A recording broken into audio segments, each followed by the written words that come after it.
This lecture has been composed by Driedonks, University Medical Center Utrecht, the Netherlands, and Esther Nolte Hoen, Utrecht University, the Netherlands.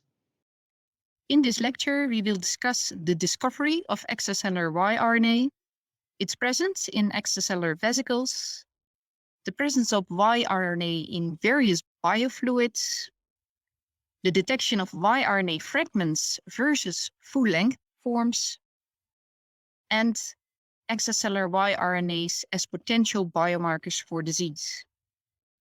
The first mention of extracellular Y-RNA was in a paper from Professor Sandra Wolin's lab from 2009, which investigated the presence of host-derived small RNAs in viral particles.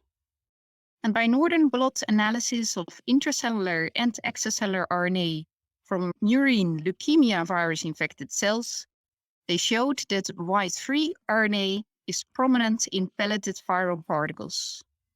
But with today's knowledge, it is very well possible that this pellet also contained extracellular vesicles besides viral particles. As you have heard in previous lectures of this course, extracellular vesicles, or EVs, are composed of a lipid bilayer, various proteins, and various RNA types, such as messenger RNAs, microRNAs, and other non-coding RNAs. We performed one of the first sequencing studies on small RNAs present in EVs and found that microRNAs make up only a minority of all small RNAs found in EVs. Additionally, various other non-coding RNAs can be detected, among which are the Y-RNAs.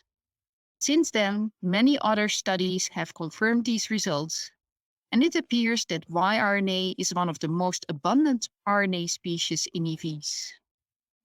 But what are the main questions in the field regarding Y-RNA? Some of these questions include which carriers contain Y-RNA. We will briefly address this today, but go more in detail in a follow-up lecture in this course. Another question is which Y-RNA subtypes are found outside cells, and is Y-RNA in a full-length or fragmented form outside cells? Lastly, is the extracellular release of Y-RNA regulated? These questions have been addressed by various studies, and although the complete and definite answers to these questions are not known yet, we have learned a lot about extracellular Y-RNA in the last couple of years. In this lecture, we will focus on Y-RNA subtypes, on fragments versus full-length forms, and on cell type-specific differences in extracellular Y-RNA subtypes.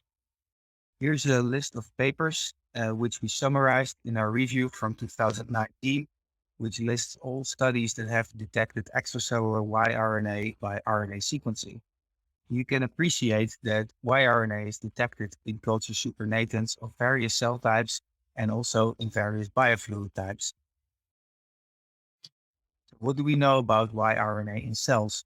Professor Wolin has already addressed this in her lecture. There are 4 Y-RNA subtypes that are highly conserved, which are transcribed by RNA polymerase III, which fold into a stem loop structure with a conserved stem and a variable loop domain, which scaffolds for various proteins.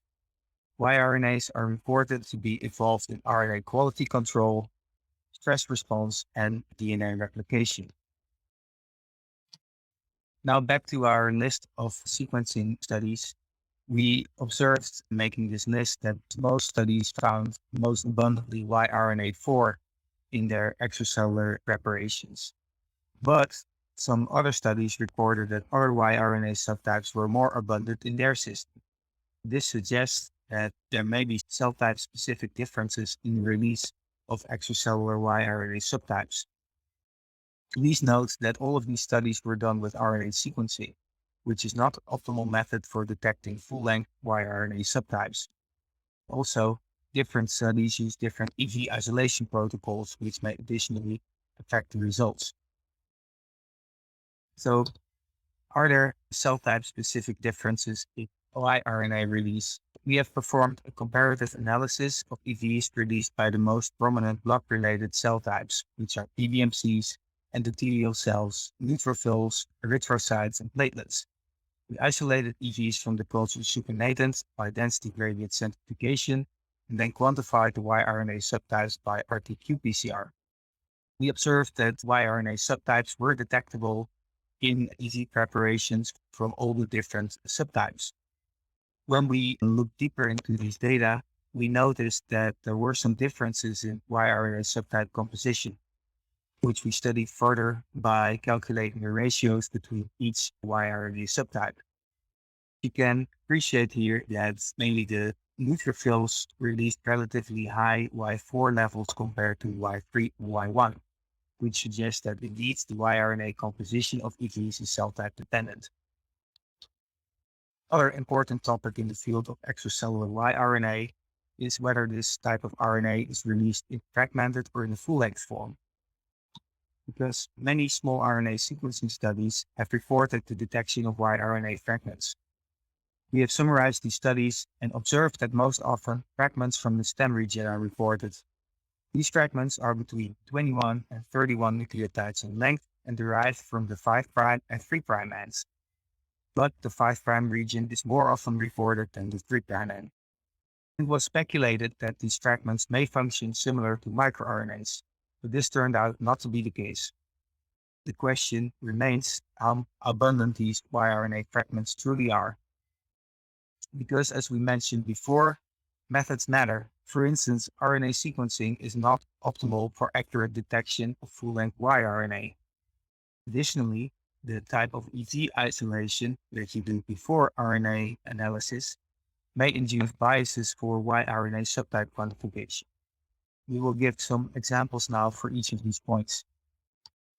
For example, here on the top left, you see an RNA coverage plot of our own sequencing data, which clearly shows enrichment of sequencing reads near the 5' and 3' ends. However, when we analyze the same samples by Northern blot, we observed that the majority of Y-RNA was full-length and that only a faint 5' fragment could be detected. So the ratio of full-length over fragment Y-RNA is much higher than expected based on sequencing. Potential explanation for this discrepancy is that reverse transcription may be hampered by RNA modifications and strong self-complementarity of Y-RNA. This may be solved using kernel-stable reverse transcriptases, which can read through highly structured RNA molecules, and thus result in sequencing libraries that show fewer artifactual RNA fragments. Thus, the type of RNA analysis method greatly influences Y-RNA detection. Regarding EV isolation protocols, recent studies have shown that many non-EV associated xRNAs are cleaved by exonucleases that are present in the extracellular milieu. Y-RNA and tRNA, which are inside of EVs, are full-length. These studies also show that fragmentation of non-EV associated RNAs occurs immediately after their release in extracellular space. Thus, the efficiency with which EVs and other xRNA carriers are isolated will affect the full-length to fragment ratio. In other lectures in this course, you have heard about the biomarker potential of extracellular microRNAs. So you may wonder, do these extracellular Y-RNAs also have biomarker potential? Several studies suggest that extracellular Y-RNAs are candidate biomarkers for disease. For example, it reported that the serum of breast cancer patients contained increased levels of Y-RNA fragments. Y-RNA fragments were also upregulated in the serum of coronary artery disease patients. Full-length Y-RNA was increased in plasma of different cancer types. And we have found that the Y-RNA subtype ratio can change during systemic inflammation.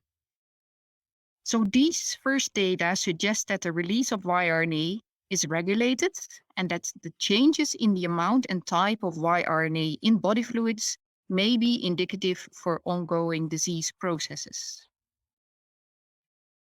What about the function of extracellular Y-RNA when it is transferred to other cells? Well, there are various studies that show functional effects of Y-RNAs in cells, which may be used as leads to figure out the function of Y-RNA that is transferred via EVs to other cells. The potential functions include gene regulatory functions and effects of transferred Y-RNAs on apoptosis and immune stimulation, for example, via TLRs and RIG-like receptors. But it is important to note that the functional effects of Y-RNA that is truly endogenously transferred via EVs has not been explored in detail yet. We conclude that various studies have shown that Y-RNA is abundantly present in EVs from various biological sources. And furthermore, the detection of full-length or fragmented Y-RNA can strongly depend on the detection method and the type of EV isolation method that was used. There are some first indications that Y-RNA has biomarker potential, for example, for cancer, cardiovascular diseases, and inflammatory conditions. But many important questions remain. For example, we don't know a lot about whether or how the release of Y-RNA in EVs is regulated. And as we mentioned before, the functional role of EV transferred Y-RNA is still not well understood. Thank you for your attention.